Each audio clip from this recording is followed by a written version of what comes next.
อาคาซูโกสอาคาโพคืออาคาคาเบะอาคากาก็สวัสดีพี่น้องที่รักทุกท่านในเช้าวันนี้อีกครั้งหนึ่งนะครับในเช้าวันนี้เราจะเรียนบทเรียนเรื่องการเติบโตฝ่ายจิตวิญญาณนะครับการเจริญเติบโตนะครับเริ่มต้นจากการมีชีวิตก่อนนะครับการมีชีวิตก็คือการที่บังเกิดใหม่เป็นลูกของพระเจ้านะครับเมื่อเราบังเกิดใหม่เป็นลูกของพระเจ้าแล้วสิ่งที่เราต้องทำนะครับ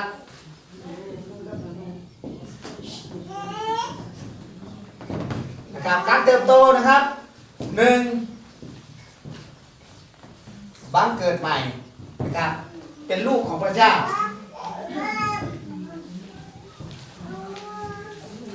นะการบังเกิดใหม่เป็นลูกของพระเจ้านะครับอยู่ในพระธรรม1 เปโตรนะครับตั้งแต่ข้อที่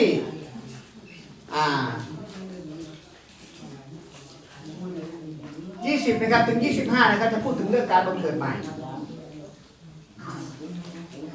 นะโอเคเมื่อบังเกิดใหม่แล้วนะครับเขาจะได้รับความที่เขาได้รับนะครับหลังจากบังเกิดใหม่แล้วได้รับความรอดเป็นบุตรของพระเจ้านะครับรับฐานะใหม่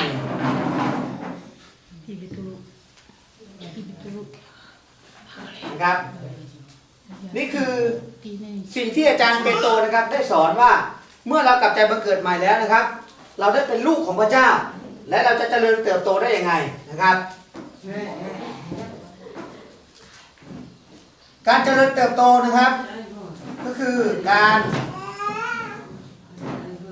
มีชีวิตใหม่นะครับนี่เปโตรบทที่1นะครับอยู่ใน1 เปโตรนะครับบทที่2ข้อ1ข้อ2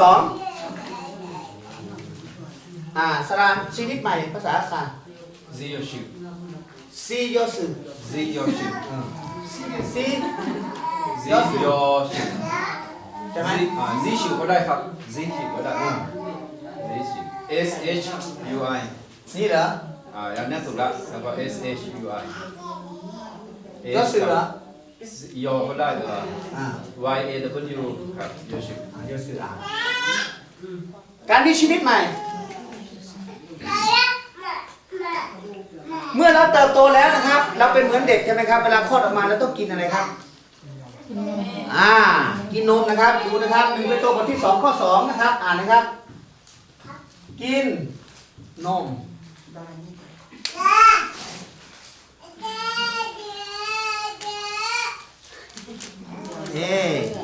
มีเสียงนักร้องอยู่ข้างล่างนี่นะครับ1 เปโตรบทที่2ข้อ2ขอมี1คนอ่านหน่อยครับ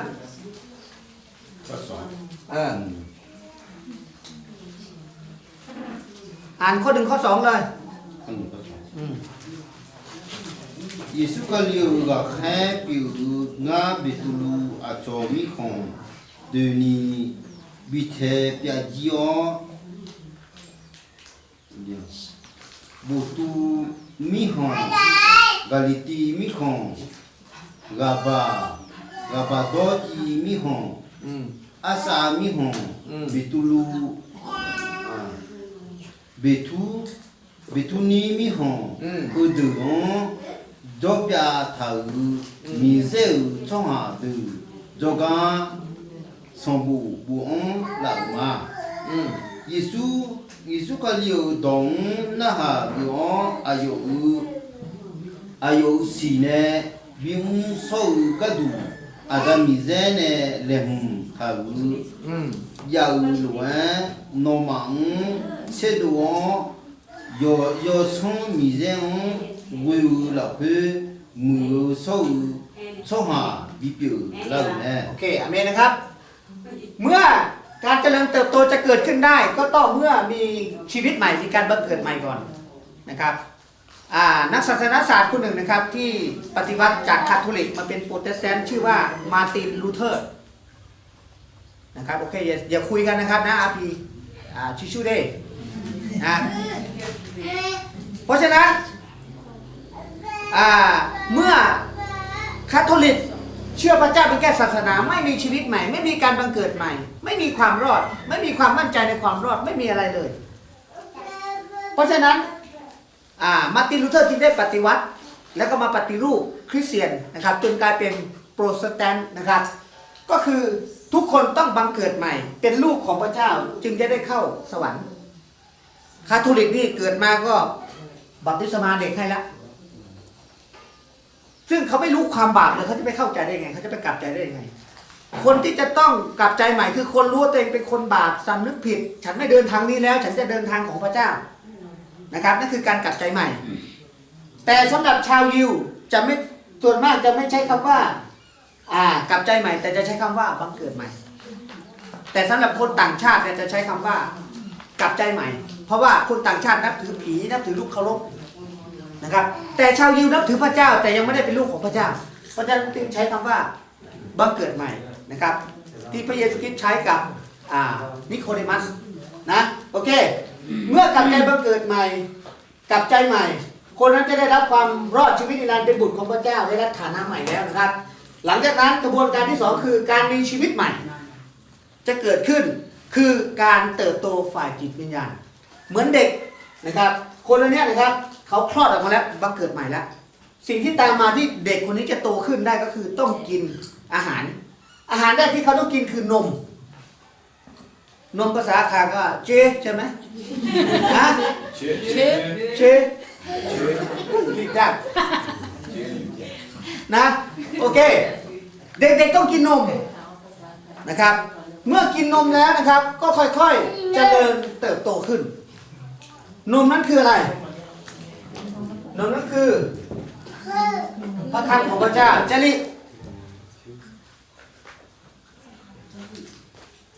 ใครอ่านพระคัมภีร์ทุกวันบางทีนี่ไม่อ่านเลย เราจะโตได้ยังไงถ้าเราไม่อ่านนะครับมัทธิวนะครับบทที่4ข้อ4บอกว่า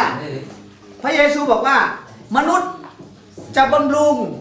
ชีวิตด้วยอาหารฝ่ายเนื้อหนังร่างกายอย่างเดียวเนี่ยไม่ได้ ที่สำคัญที่สุดมนุษย์ต้องมีอาหารฝ่ายจิตวิญญาณถ้าจิตวิญญาณโตถ้าจิตวิญญาณเข้มแข็งทุกอย่างเข้มแข็งนะครับนะเพราะฉะนั้นพระเยซูจึงบอกว่าการศึกษาพระวจนะของพระเจ้านั้นสำคัญทุกคนอยากเติบโตไหมต้องมีวินัยในการอ่านพระคัมภีร์ทุกวันนะครับเมื่อเรามีวินัยในการอ่านพระคัมภีร์ทุกวันแล้วเราจะเติบโตนะครับโอเคมาดูวิธีการอ่านพระคัมภีร์นะครับต่อไปก็นะครับไม่ได้กินนมนะครับกินเนื้อเมื่อกี้กินนมใช่ไหมตอนนี้กินเนื้อละมาดูนะครับวิธีการกินเนื้อนะครับก็คือพระคัมภีร์นี่แหละนะครับอยู่ในกิจการละแค่ใช่ไหมตัวเคก่อนใช่ไหมหรือตัวจีก่อนตัวจีก่อนตัวจีก่อนตัวจีเอครับใช่ไหมครับนะครับบทที่17 11 12ขอมีหนึ่งคนอ่านให้หน่อยครับอะไรกิจการกาแคต้องมีจุดตรงนี้ด้วยใช่ไหมใช่ทั้ง2ตัวเหรอนี่ด้วยเหรอครับกิจการบทที่17ข้อ11 12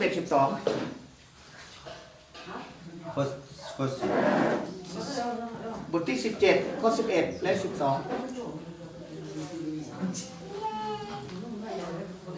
โมนักเนี่ยคนไหนเจอแล้วอ่านเลยบุ๊ข้อที่11ใช่ไหมครับ11 12พระเจ้าทหารเหลือเทสาโลนีเหมือเจ้าทหารเดินได้มาเทนูมา la au point thao gulando อืม ma gulando nu ma ke la kwe na hao polu ne kwe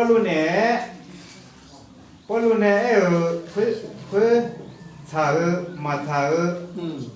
si tu la ni yo no na lo jadi gu ho du me อืมอาเมนนะเพราะฉะนั้นคริสเตียนที่ชาวเปรูอาในภาษาขาใช้คำว่าอะไรคริสเตียนชาวเปรูอาภาษาขาใช้คำว่าเบเรใช่ไหมคริสเตียนที่นั่นเป็นคนยังไงครับเป็นคริสเตียนแบบไหนเติบโตเพราะอะไรเขาฟังคำเทศนาฟังคำสอนจากสลาผู้รับใช้พระเจ้าทั้งหลายนี่นะหายใช่ไหมฟังเขาฟังเฉยๆไหมไม่ใช่เขาฟัง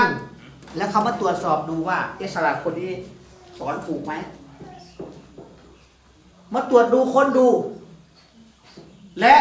ในสมัยก่อนเขามีแค่พระคัมภีร์เดิมตั้งแต่ปฐมกาลถึงมาราคีอเดิมเบอร์มาราคีสโบ39 เล่มที่ชาวยิวมีเขาเอามาตรวจสอบว่าคำสอนที่เกี่ยวกับคำพยากรณ์ถึงพระเยซูเป็นจริงไหมเขาจึงรู้ว่าโอ้ทุกอย่างเป็นความจริงหรือไม่เพราะเขาอ่านพระคัมภีร์เขาค้นดูพระคัมภีร์ทุกวันหวังว่าคิดว่าเพื่อทำความเข้าใจว่าสิ่งที่เขาได้ยินได้ฟังคำสอนมาถูกต้องไหมนะปัจจุบันนี้ก็เหมือนกันนะปัจจุบันนี้เหมือนกันมีศิษยาภิบาลมีผู้รับใช้พระเจ้าเทศนามากมายอยู่ที่ YouTube Facebook เยอะไหมตั้งแต่โควิดนี่เยอะมากอาคาก็มีเยอะส่วนใหญ่มีแต่เอาพระคัมภีร์มาสอนไม่ใช่พระคัมภีร์เอาความคิดตัวเองมาสอนเอาตำรามาสอนเอาหนังสือมาสอนแต่ไม่ได้สอนพระคัมภีร์มีคำสอนมากมายคำสอนผิดก็เป็นยาพิษต่อจิตวิญญาณของเราเห็นไหมใครรู้จักไอ้แชมป์ไหมนั่นแหละไอ้ไบโรแมนนั่นน่ะติดกันเต็มบ้านเต็มเมืองนั้นน่ะคือสอนผิดถ้าเราไม่ใช่เป็นคนอ่านพระคัมภีร์รู้พระคัมภีร์เราจะรู้ไหมว่าเขาสอนผิดรู้ไหมไม่รู้นะเพราะว่าเขาสอนพระคัมภีร์ข้อเดียวยึดพระคัมภีร์ข้อเดียวแล้วก็ตีความผิดนะครับเขาสอนเรื่องเจิมไฟวิญญาณไม่มีในพระคัมภีร์ที่สอนเรื่องเจิมไฟวิญญาณนะครับก็มีมัทธิวบทที่3 ข้อ 11นะครับทั้งบริบทนั้นนะครับถ้าคนไหนรู้เท่าไม่ถึงการก็จะเชื่อเขาง่ายนะดูนะครับมัทธิวบทที่3 ข้อ 11ลองอ่านดูมัทธิวบทที่3 ข้อที่11มาแทบทที่3 ข้อที่11นอมาอีบ้านหนูก็มีเนี่ยงานนอมาอีจุละเพื่อบัตรที่3เนี่ยดูมานะครับมัทธิวนะครับบทที่3 1 ถึง 12นะครับแต่เขาเอาข้อเดียวคือข้อที่11ข้อนั้นบอกว่าอะไรครับบอกว่าท่านจะได้รับบัพติศมาด้วยพระวิญญาณบริสุทธิ์และด้วยไฟโนบัพติซัมใช่ไหมยศมีเยแล้วก็บิชาใช่ไหมครับด้วยพระวิญญาณบริสุทธิ์และด้วยไฟความหมายคืออะไรความหมายอยู่ในข้อที่12อ่านข้อที่12อบูคำว่าไฟนั่นน่ะอยู่ในข้อที่12ความหมายอ่านเลย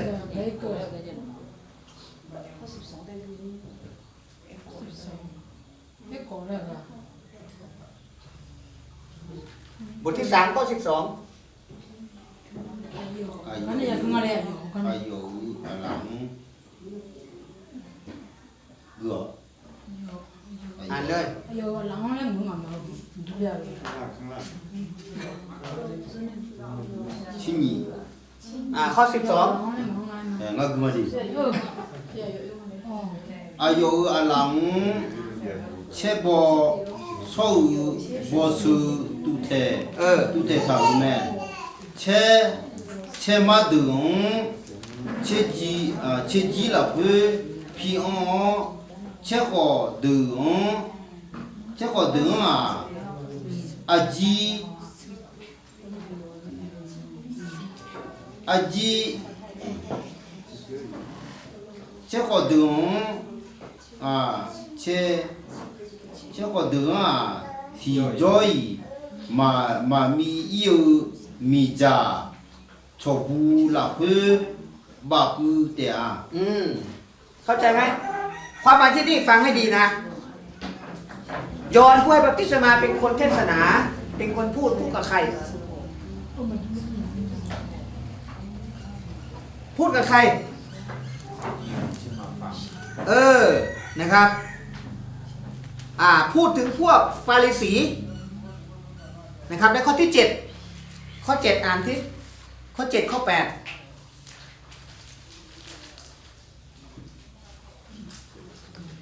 บทที่3ข้อ7ข้อ8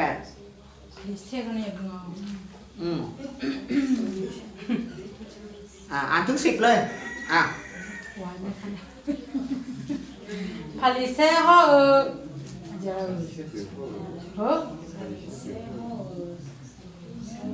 สะดุ้งละเดี๋ยวละ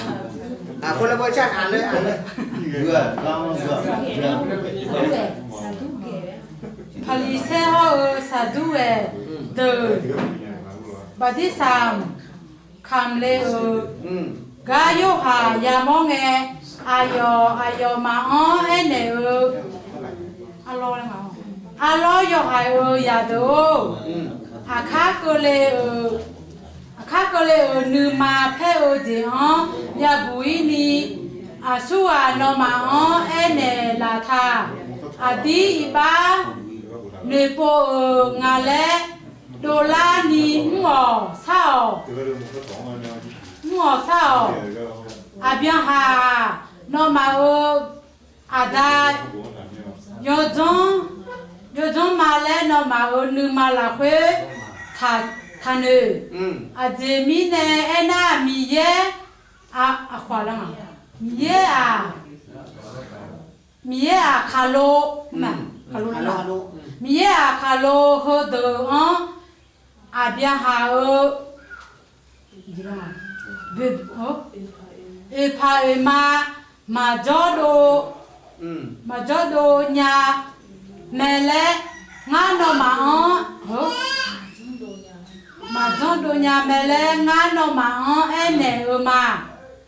ยุงก็อาบอเดอมั้ยยุงก็อาบอเดออาบอเดอดอเพอ๋อโดหาบาทาแม่ค่อยมีแน่อาสียมือมาสีเลอาบอยอบอนาหลวงทุเจอมีจาลาค่อยปาปูเตอาข้อ11ด้วยนอมาอีบ้าเนโปมีแน่งานอมาอ๋ออีจูลาค่อยปฏิสามเนลูมากองาแม่นอกางานนามาเชคือแม่งาโยเซนอยูละเซนอยูก็มาก็อาโยมือซอยซอมีเยลาเควมามีจาลาเควมานอมาปฏิสามเนเตอาอาเมนขอบคุณพระเจ้าเห็นไหมถ้าเราอ่านทั้งหมดเราจะเข้าใจละยอห์นกำลังพูดถึงฟาริสีที่ไม่ยอมรับบัพติศมาไม่ยอมรับคำสอนของยอห์นผู้ให้บัพติศมายอห์นบอกว่าเจ้าเป็นคนยิวก็จริงจะคิดว่าเป็นลูกหลานอับราฮัมแล้วจะไปสวรรค์ได้นะไม่ใช่คนที่จะไปสวรรค์ได้ต้องยอมรับพระเยซูคริสต์เป็นพระเมสสิยาของเขาเป็นพระผู้ช่วยรอดจะได้รับบัพติศมาด้วยพระวิญญาณบริสุทธิ์บัพติศโยโซมีแยแต่ถ้าคนไหนปฏิเสธบัพติศมิจาใช่ไหมบัพติศมาด้วยไฟนั้นคือไฟอะไรครับ ไฟนรกไฟแห่งการพิพากษาเห็นไหมถ้าคนไหนไม่รู้เรื่องเห็นไหมอันเนี้ยไอ้พวกสอนเท็จมันก็เอาแค่ข้อนี้ข้อเดียวเห็นไหมแล้วพวกคุณก็ไม่รู้เรื่องก็ให้คนหลอกเข้าใจไหมนี่แหละเป็นสิ่งที่เราจะต้องสอนพระคัมภีร์แต่มันฉลาดมันเอาพระคัมภีร์มาสอนเราก็ไม่รู้เรื่อง เห็นไหมเราต้องรู้ทางรู้ทางเหมือนกับชาวเบโรอาเนี่ยอ่านศึกษาดูว่าอาจารย์คนนี้สอนถูกไหมต้องตรวจสอบสลากด้วยนะตรวจสอบสลากนี่ด้วยตรวจสอบผมด้วยตรวจสอบสลากอาชองนี้ก็ต้องตรวจสอบทุกคำสอนทุกเราจะต้องตรวจสอบนะด้วยพระคัมภีร์เราจะรู้ว่าใครสอนถูกสอนผิดนะเพราะฉะนั้นเมื่อเราได้กินนมเราได้กินเนื้อเรารู้พระคัมภีร์รู้หลักพระคัมภีร์ใครหลอกเราไม่ได้รู้ไหมคนที่ไม่อ่านพระคัมภีร์ภาษาไทยนี่ไม่กล้าใช้คำว่าโง่แล้วแต่ใช้คำว่าเบาปัญญาดูนะครับ2 ทิโมธีบทที่ 32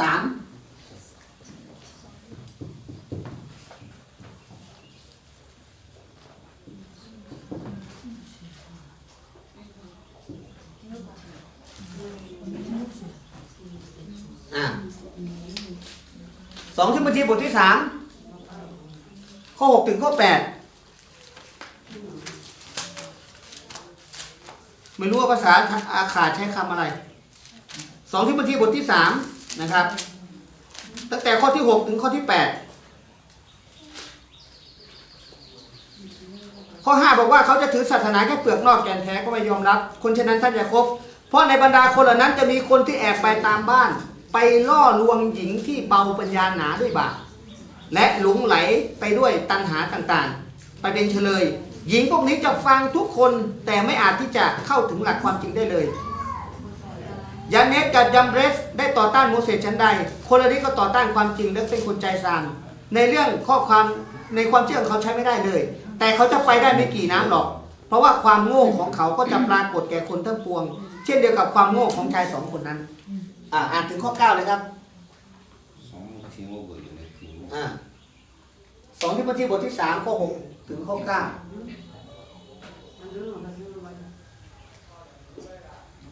อายุมาทิปานาดูอาโชกุนิโมยออีบากาเบคอนสีสจีนิลูโกมยาจีเมนองโชเทลูกาบาอูยามิยาดึงสุตอกุเมยามิยาคุยดูกาอานานีเมเนโฮโยชาโยโตจิงที่จอยมาสีญาลายามีโฮยามีอัญญาโมสีเมกามานะฮากุลุเอช่องหาคุยดูโยชาโยโตจิงมาฮากุอายุมาสายุမြာဦးနူမာဂမအူနီအူနီနာလေဂျောဂျောင်ဂျီယွန်ဆုံယူချောဟာပြူမဲอาเมน ဟုတ်ပဲ ถึงข้อ 9เลย ဟုတ်ကောအဲ့ကောအာယောမာဝမုန်နီဤရဲခါမာဇာအဂျီမီနေအနာอายุมาอานานีโจก็ก็ฮะโจ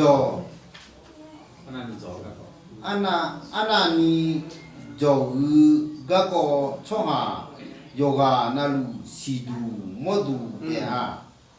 คุยเยเมเขาเยเมอันยาผิวเจอยาก็ดูแม่ก็ดูแม่โอเคนะครับเพราะฉะนั้นใน2 ทิโมธีกำลังพูดถึงว่าในยุคสุดท้ายคนจะไม่นับถือพระเจ้าจริงๆนับถือเป็นศาสนานับถือแค่เปลือกนับถือแค่ปาก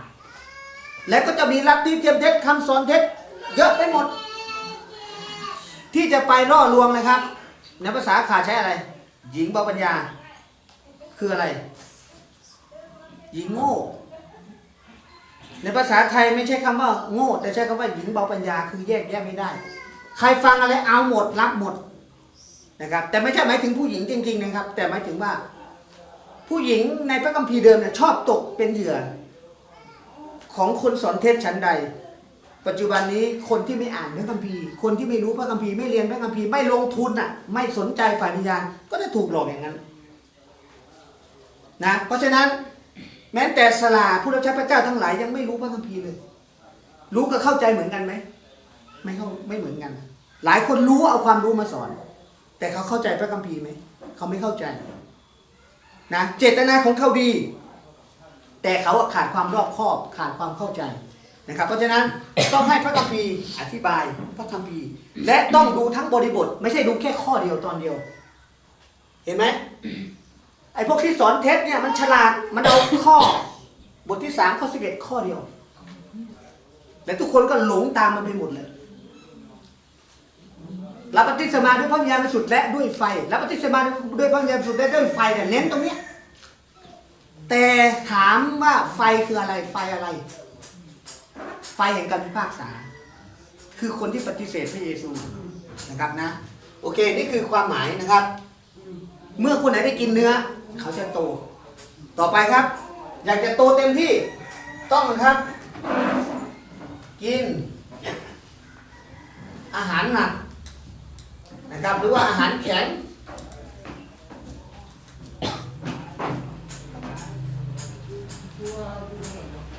อยู่ในพระธรรมฮีบรูนะครับเฮบรีเขียนยังไง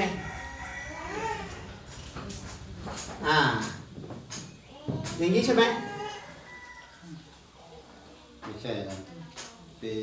ยา B Y E H B Y E นี่เหรอ ครับ E H H เฮบรีบทที่5นะครับ11ถึง14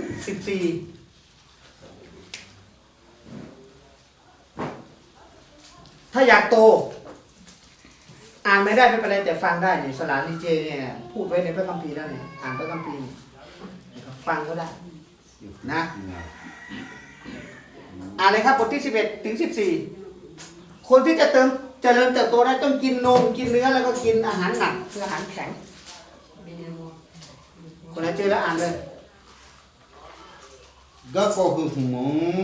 ตาเลียวเอฟายเรือโอมีานียา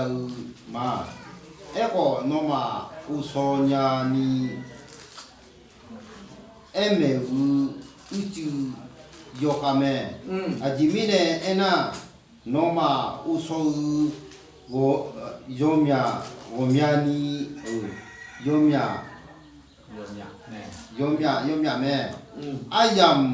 เมียงลากาซาโซนาโนมาอาชงเมียจุญาเดลาแม่เอโกมิเซอดงตาลีออนจบงยาเบลจดงยาเบลก็ดึงกูนีโนมาโนมังพระเมปูเนพาเอเรวเมโนมาจาโยเจจาญาเดลาอุโคอาชูโตยาอาจิอาติยองเดลูอาซี14แล้วจ้ะ14อาชูขาโตของกูนี่ยมยดมาเชปาญาลาอันนี้จะนองอันนี้ยานงดูอาซีจาโยเจยมยดเชปากูญาคือโลลาช่องหาดูก็ดูแน่อาเมนเพราะฉะนั้นอาจารย์โปโลบอกว่าท่านเนี่ยควรจะเป็นครูได้แล้วท่านควรจะโตได้แล้วเป็นคริสเตียนตั้งนานแล้วเป็นผู้เชื่อตั้งนานแล้วยังอยู่เด็กอยู่ยังดูอนุบาลอยู่ยังอยู่ศูนย์เด็กเล็กอยู่ไม่ยอมเลื่อนชั้นไม่ยอมขึ้นประถมบางคนไม่ยอมรับติสมาเลยเพราะยังไม่โต ไม่สามารถที่จะทิ้งขวดนมได้นะคริสเตียนจะโตจะต้องอะไรครับ ทิ้งขวดนมไปกินเนื้อรับติสมาติดตามพระเยซูคริสต์มีวินัยในการอ่านพระคัมภีร์ศึกษาพระคัมภีร์เบื้องต้น และกินอาหารหนักอาหารแข็งได้ เริ่มมีส่วนร่วมรับใช้ เริ่มเรียนศาสนศาสตร์ลึกๆสามารถแยกแยะได้ว่า โอ้อาจารย์คนนี้สอนไม่ถูกยังไง เมื่อเขาอ่านพระคัมภีร์เขารู้พระคัมภีร์เขาจะเป็นเหมือนชาวเบโรอาอ่านพระคัมภีร์ทุกวันรู้ว่าใครสอนถูกสอนผิดสอนเพี้ยนนะเพราะฉะนั้นในพระธรรมฮีบรูเนี่ยเขากินอาหารหนักกินอาหารแข็งได้ศาสนศาสตร์ยากๆหรือคำสอนลึกๆก็เข้าใจได้เพราะเขารู้พระคัมภีร์เขาอ่านพระคัมภีร์นะครับนะเขาไม่ได้กินแต่นมนะครับและทีนี้นะครับในพระธรรมฮีบรูเนี่ยบอกว่าเขากินอาหารแข็งกินอาหารหนักกินอาหารยากๆได้เขาจึงกลายเป็นผู้ใหญ่ฝ่ายจิตวิญญาณผู้ใหญ่ฝ่ายจิตวิญญาณภาษาขาดไหมสลาพอชคะเป็นผู้ใหญ่ฝ่ายจิตวิญญาณคือสามารถเป็นพี่เลี้ยงได้เป็นผู้นำได้และมีส่วนช่วยรับใช้พระเจ้าในคริสตจักรได้นะครับเขาเป็นผู้ใหญ่ได้ยังไงเรารู้ได้ไงครับหนึ่งการเป็นผู้ใหญ่ฝ่ายจิตวิญญาณนะครับในข้อที่14บอกว่านะครับเขาจะรู้นะครับหนึ่งสิ่งแรกมีความรับผิดชอบภาษาขามีไหมมีความรับผิดชอบอันนี้ไม่มีตัวโดยตัวไม่มีคำตอบเขาเป็นผู้ใหญ่พอมีความรับผิดชอบเขาช่วยงานผู้รับใช้ได้เขาช่วยงานคริสตจักรได้เขามีส่วนร่วมรับใช้พระเจ้ามีความรับผิดชอบอย่างเช่นอาทิตย์นี้คุณมีความรับผิดชอบในการนำนมัสการโอ้เขาเตรียมเพลงอย่างดีเลยเขาเตรียมเพลงซ้อมนมัสการคุณมีความรับผิดชอบสอนเด็กเลวีโอ้โหเขาเตรียมบทเรียนอย่างดีเลยเตรียมอะไรพร้อมมีความรับผิดชอบนี่ไม่ใช่พอถึงวันอาทิตย์เพื่อนโทรมาชวนไปเที่ยวไปแล้วทิ้งงานสอนเด็กเลวีไปแล้วเพื่อนชวนไปเที่ยวโอ้วันนี้ฉันปวดหัวฉันไปโรงพยาบาลก่อนจริงๆไม่ได้ไปโรงพยาบาลเราไปเที่ยวกับเพื่อนแล้วก็ให้คนอื่นอ้าวคอยตั้งงานมาเลยจะมานำเพลงเนี่ยคนเล่นกีตาร์ก็คอยอยู่เห็นไหมเพราะฉะนั้นคนที่เป็นผู้ใหญ่เขาจะมีความรับผิดชอบและรู้ว่าอะไรนะครับสำคัญนะครับสองรู้ถูกผิดดีชั่วและอะไรถวายเกียรตินะนี่คือลักษณะผู้ใหญ่เขาจะรู้ถูกรู้ผิดรู้ดีรู้ชั่วรู้ว่าอะไรควรไม่ควรรู้ว่าอะไรถวายเกียรติแด่พระเจ้าและไม่ถวายเกียรติแด่พระเจ้าอาจารย์เดี๋ยวเขาแปลหน่อยครับอันนี้有来有查新约นะเขาจะรู้ถูกรู้ผิดรู้ดีรู้ชั่วรู้ว่าอะไรถวายเกียรติแด่พระเจ้า有来有查新约แล้วมีเขาใช้ตามยา新约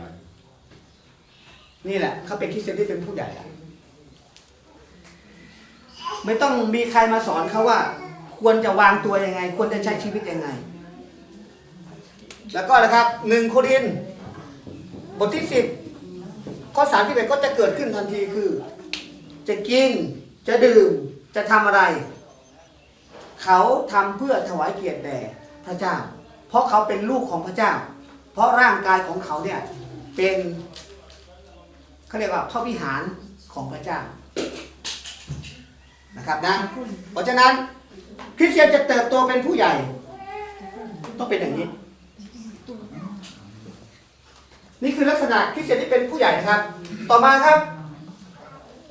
คริสเตียนที่เติบโตเต็มที่เป็นยังไงนะครับ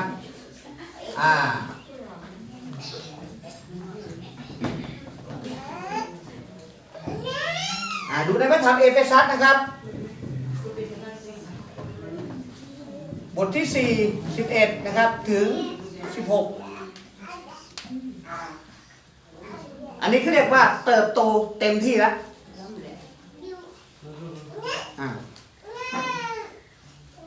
ถ้าคนไหนเจอแล้วอ่านให้หน่อยครับ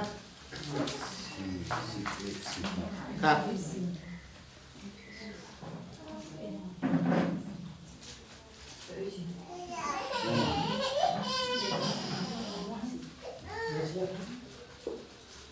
มิชายังละโซบิวกาอายุแม่ที่ปานาดูกาแค่ปีกที่ปานาดูมิเซกดูเงดงช่องบิกกดูมาที่ปานาดูราคาเชื่อกลอนโตเมช่องบิกกดูมาที่ปานาดูคาลิยาอัมงสุเวสลาบิกกดูมาเมจูสลาบิกกดูมาอายอลาโซบิวเม12 ถึง16นะครับ คาลิวโกโมคือลาเมลานีมิเซกาบิวกดูมิเซช่องหาดอตอลุงเลหุมลาซาดงเนอุเลอายอคุลเวลาโซบิวเมอดีตตอลูจงจีลาเพมามิเซซามังสิญาจีลาเพมานึงมาทิซีแต่ทาญาลาเตอาจงจีลาเพอดีชกกาลาโอคาลีบยองลเวอดีก็บยองลาเตอาคุเนจงอดีอาจงจีลาเพยาลเวมาพาปิวอาชงชกงกงกามาสุปงเนอุช่องหาดูเมซูจาเลบอลังเออาดิงมาบอลาญาเวลกาอูนูมังละเพยชายดอจีเงออาดิดูปิวคาลีละเพยจีนาลูยาบีมอลาเตอาเควอูดูเควสีอูโลอูมูโกโมอาเซนดอตอลูทิกาชาเลออูดูกาจูทาเจคงยูลาดูเนที่เซจูจาจีทาแม่อาเซโยฮากาเงโกโมลงคือลาโอเวลกาจีลาเพกากาเจลาแม่อาเมนนี่คือการเติบโตเป็นผู้ใหญ่เต็มที่ใช้การได้แล้วนะครับ เพราะฉะนั้นการจะเติบโตเป็นผู้ใหญ่ได้1ต้องมีศิษยาภิบาลหรือสละคริสตจักรไหนที่ไม่มีศิษยาภิบาลคอยเลี้ยงดูไม่มีทางโตนี่คือคริสตจักรที่พระเจ้าออกแบบไว้ฟังให้ดีบางโบสถ์มีศาลาอยู่มีศิษยาภิบาลอยู่แต่ไม่ยอมให้เขาเลี้ยงแล้วก็จะโตได้ยังไงบางคนเนี่ยเปรียบเหมือนเด็กเนี่ยป้อนข้าวให้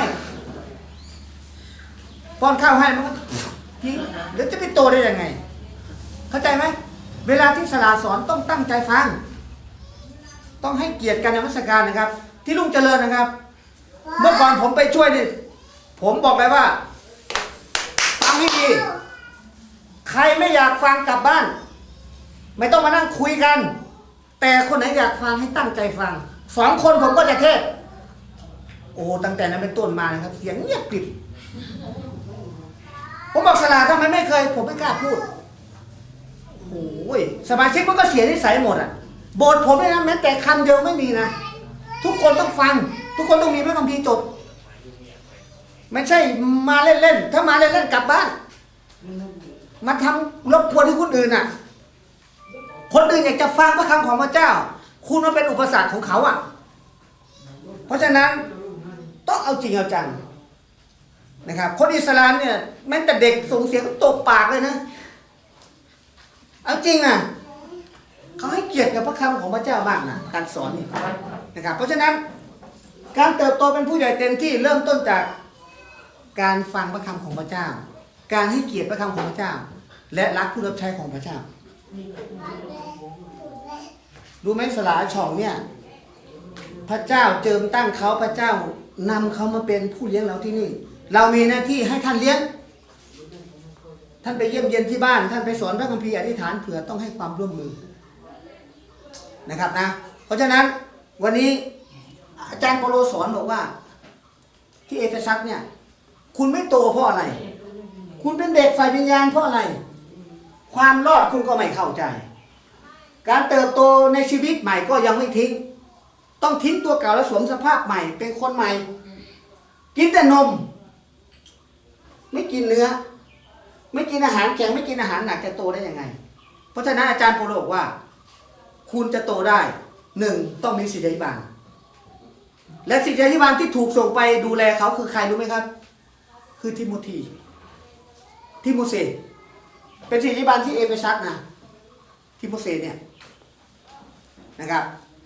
เพื่อที่จะนะครับสอนอบรมเพราะฉะนั้นในพระธรรมทิโมธีจึงบอกว่าคุณสมบัติของศิษยาภิบาลต้องเป็นยังไง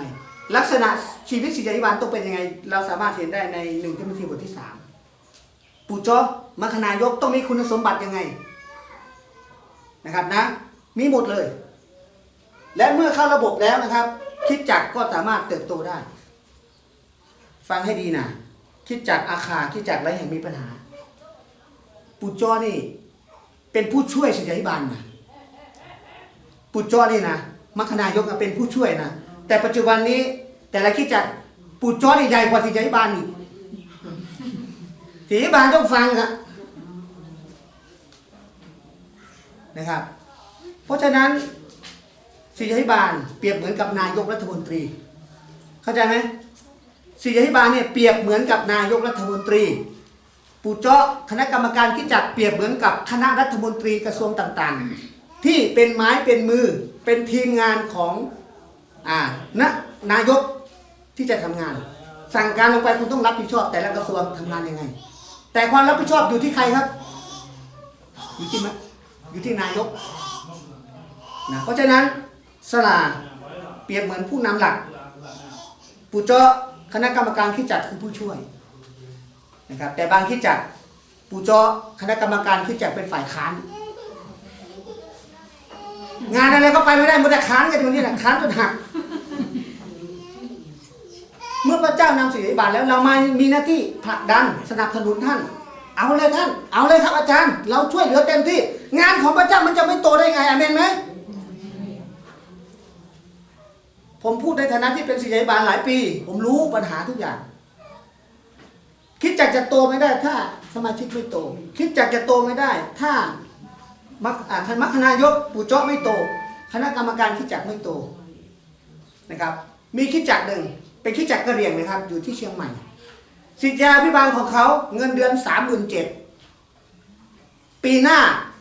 จะเพิ่มขึ้นให้เป็น 40,000 เขาฉลาด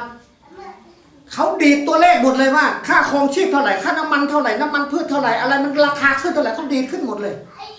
เช็คหมดเลยเขาตั้งเงินเดือนให้ศิษยาภิบาลเวลาศิษยาภิบาลไปงานที่ไหนออกไปที่ไหนขอให้ล้อรถหมุนเติมน้ำมันเท่าไหร่เบิกไว้หมดเลยนะครับและคณะกรรมการคริสตจักรทุกคนนะครับมัคคณายกปุจจาคณะกรรมการคริสตจักรทุกคนเนี่ยร่วมมือโอ้โหงานของพระเจ้าเติบโตมากนะครับเขาขยายคริสตจักรเขาขยายคริสตจักรมันต้องโตจากภายในก่อนนะครับนะเพราะฉะนั้นวันนี้คริสตจักรเมตตาเมลนะครับขอบคุณพระเจ้าที่เรามีศิษยาภิบาลบางคริสตจักรนะไม่มีศิษยาภิบาลเหมือนกับเด็กกำพร้าไม่มีพ่อแม่น่าสงสารนะเพราะฉะนั้นเราต้องรักศิษยาภิบาลเราต้องดูแลศิษยาภิบาลและศิษยาภิบาลต้องทำงานเต็มที่ศิษยาภิบาลต้องเตรียมพระคำของพระเจ้าอย่างเต็มที่นะครับเดี๋ยวภาค 2เนี่ยเราจะได้ดูว่าปัญหาของศิษยาภิบาลคืออะไรและสมาชิกจะช่วยเหลือยังไงนะครับนะเพราะฉะนั้นวันนี้ถ้าเราอยากเติบโตเต็มที่ ไม่ถูกซัดไปซัดมาหันไปเห็นมาด้วยลมปากคำสอนของมนุษย์เดี๋ยวอาจารย์คนนี้สอนอย่างนี้เดี๋ยวไอ้คนนี้สอนอย่างนี้งงแต่ถ้าเรารู้พระคัมภีร์ใครจะสอนยังไงเรารู้ทันหมดใครสอนถูกสอนผิดเราสามารถกลั่นกรองได้อาจารย์คนนี้สอนพระคัมภีร์เรารู้เลยแต่อาจารย์คนที่สอนพระคัมภีร์ชัดเลยเรารู้เลยนะเพราะฉะนั้นนี่เป็นสิ่งที่สำคัญนะครับนะเพราะฉะนั้นเราจะต้องเติบโตด้วยกันเริ่มต้นจากนะครับบังเกิดใหม่ก่อนสิ่งที่ไม่มีชีวิตโตไม่ได้เหมือนกับต้นไม้ถ้าไม่มีชีวิตโตไม่ได้เราต้องมีชีวิตก่อนเราต้องกลับใจบังเกิดใหม่เป็นลูกของพระเจ้าก่อนนะครับนะเมื่อเราคลอดออกมาแล้วเราก็จะค่อยกินนมนะพอกินนมเติบโตในระดับหนึ่งกินเนื้อได้ก็อะไรครับกินข้าวกินอาหารหนักกินอาหารแข็งได้กินเผ็ดได้นะครับมีความรับผิดชอบรู้เรื่องพูดจากันรู้เรื่องไม่ต้องให้ตามไปโบสถ์ไม่ต้องเขาเรียกว่าคอยไล่คอยตามให้ไปโบสถ์อยู่ทั่วอาทิตย์เขาไปโบสถ์เองเขารู้นะครับนะแล้วก็นะครับเมื่อเขาเป็นคนที่มีความรับผิดชอบวันอาทิตย์ต้องไปโบสถ์สัตย์ซื่อในการคืน10 รถนี่ไม่ใช่ถวายนะครับเป็นการคืนนะเพราะว่าพระเจ้าตั้งไว้ตั้งแต่อาดัมเอวาแล้วทุกคนต้องคืน10 รถนะไม่คืนโกงพระเจ้านะพระเจ้าไม่อวยพรคืนถ้าคืน10 รถแล้วพระเจ้าบอกไม่ต้องกลัวพระเจ้าจะเปิดประตูฟ้าสวรรค์นี่สลาเนี่ยถนัดมากในการสอนเรื่อง10 รถนี่สลาลิเจเนี่ยนะครับนะเพราะฉะนั้นเขาจะรู้อะไรถูกผิดดีชั่วและเขาจะดำเนินชีวิตกินดื่มถวายเกียรติแด่พระเจ้านะครับและเขาจะเติบโตเป็นผู้ใหญ่เต็มที่และวันหนึ่งพระเจ้าเตรียมเขาที่จะเป็นศิษยาภิบาลเตรียมเป็นมัคคณายกเตรียมเป็นภรรยาศิษยาภิบาลเตรียมที่จะเป็นภรรยามัคคณายกเตรียมที่จะเป็นผู้ประกาศเตรียมที่จะเป็นเจ้าหน้าที่คริสตจักรเห็นไหมงานของพระเจ้าก็จะเริ่มเติบโตขึ้นผมตัดสินใจมารับใช้พระเจ้าที่คริสตจักรเนี่ยนะครับที่ผมรับใช้อยู่เนี่ยผมยื่นเลยคำขาดอย่าให้งานทุกอย่างมาตกกับศิษยาภิบาลอย่างเดียวนะผมไม่เอานะทุกคนต้องมาช่วยกันทำงาน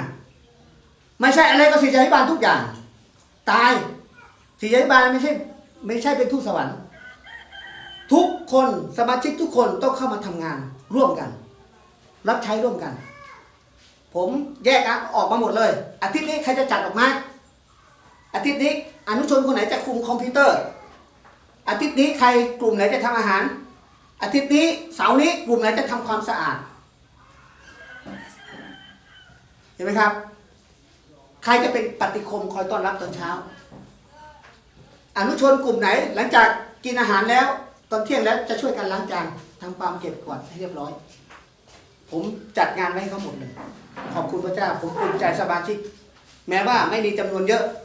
แต่มีคุณภาพทุกคนมีงานทำทุกคนอยู่ทีมดนตรีทุกคนอยู่ทีมทำอาหารทุกคนมีส่วนนะแล้วก็ผมขอบคุณพระเจ้าที่มีภรรยาที่ดีช่วยดูแลงานผู้เชื่อใหม่งานฝ่ายสตรีนะครับแล้วก็งานที่จัดและงานเพลงพิเศษด้านดนตรีอะไรต่างๆนะครับเพราะฉะนั้นทุกคนต้องทำงานนะครับซึ่งเอเฟซัสบอกว่า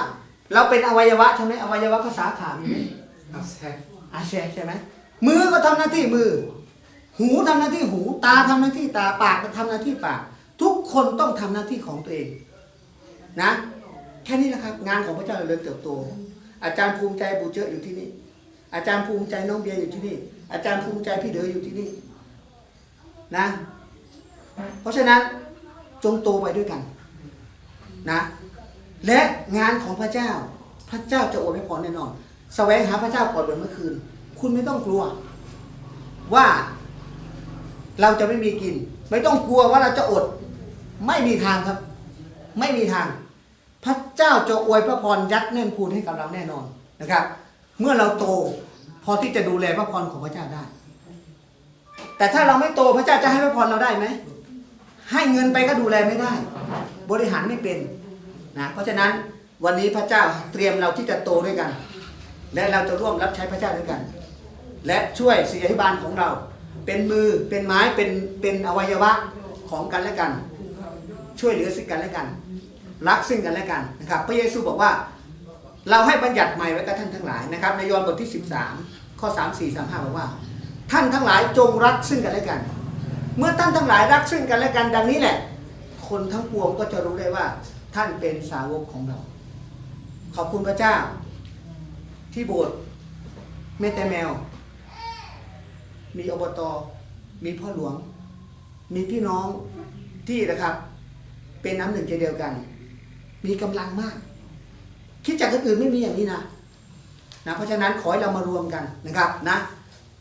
ถ้าร่างกายของเราเนี่ยไม่ติดตัวมันทำงานได้ไหมถ้าสมมติว่าไอ้ตากับมือมันทะเลาะกันใช่ไหมไอ้มืออยู่ที่บ้านไอ้ตาอยู่ที่โบสถ์ก็ทำงานไม่ได้ถ้าเราอยู่บ้านนะเราไม่มาโบสถ์นะไม่มีทางถ้าอวัยวะไม่ติดอยู่กับตัวนะตัวคือโบสถ์ไม่สามารถที่ทำอะไรได้นะครับถ้าตากับมือทะเลาะกันก็อะไรครับอยู่ด้วยกันไม่ได้นะครับวันหนึ่งนะครับผงเข้าตาไอ้มือก็ทะเลาะกับตาไอ้ตาผงเข้าตาว่าไอ้มือเอาให้หน่อยดิกูไม่สนด้วยเกิดอะไรขึ้นจะไปทำยังไงวันหนึ่งไอ้มือกวาดไปเจอเสี้ยนตามือไอ้ตามองให้ดูเลยจะมันอยู่ตรงไหนกูไม่สนด้วยเกิดอะไรขึ้นเละนะเหมือนกันครับถ้าอวัยวะไม่เกื้อกูลกันและกันไม่ห่วงกันและกันงานของพระเจ้าไปไม่ได้นะครับยกตัวอย่างนะครับอันนี้ค้อนนะค้อนภาษาขาเลยอีผูใช่ไหมตีอีผูเราตอกตะปูไปนะครับทุกเลือดสาดเลยเห็นไหมทุกอวัยวะร่างกายช่วยกันหมดเลยหนึ่งมือมาก่อนแล้วช่วยน้ำตาไหลแล้วปากเห็นไหม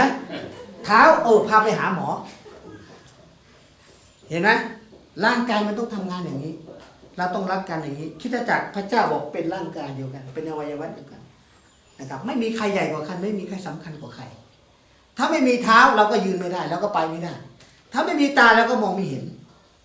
นะทุกคนสำคัญอาเมนนะครับนะทุกคนสำคัญนะเพราะว่าทุกคนเป็นลูกของพระเจ้าและพระเจ้าต้องการให้เราที่จะรักซึ่งกันและกันช่วยเหลือซึ่งกันและกันแล้วก็ขอบคุณพระเจ้านะครับที่เห็นพี่น้องที่แม่ตาแมวเริ่มตื่นตัวเริ่มมีส่วนช่วยผู้รับใช้ของพระเจ้านะครับแล้วก็อธิษฐานเผื่อสลานะสลาจะได้มีกำลังใจนะครับแล้วก็ช่วยเหลือสลาในการรับใช้นะครับคอยสังเกตดูอธิษฐานเผื่อสลาว่าเขาขาดเขาต้องการอะไรที่ให้ความช่วยเหลือเขาทำไปเถอะนะครับเพราะฉะนั้นผมอยู่ได้ปัจจุบันนี้เพราะว่ามีพี่น้องอธิษฐานเผื่อนะแล้วก็พี่น้องให้กำลังใจนะเพราะฉะนั้นเราต้องรักซึ่งกันและกันนะครับเพราะฉะนั้นการเจริญเติบโต